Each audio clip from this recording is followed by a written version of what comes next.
Rekaman yang diambil oleh anggota polisi patroli Kiev ramai beredar di media sosial Telegram pada Selasa 18 Oktober 2022.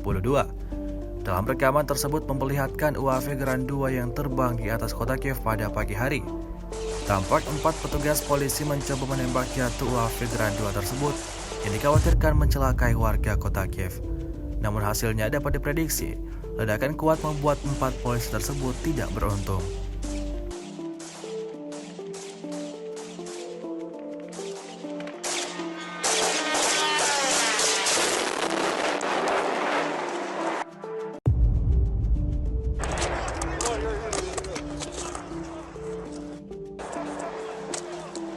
Sejauh ini selama invasi berlangsung, Rusia secara total merilis 323 pesawat Ukraina, 161 helikopter, dan 2.256 kendaraan udara tak berawak dieliminir oleh pasukan Vladimir Putin.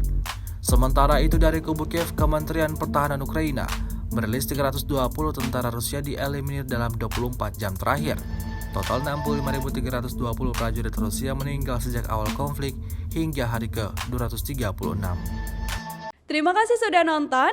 Jangan lupa like, subscribe, dan share ya.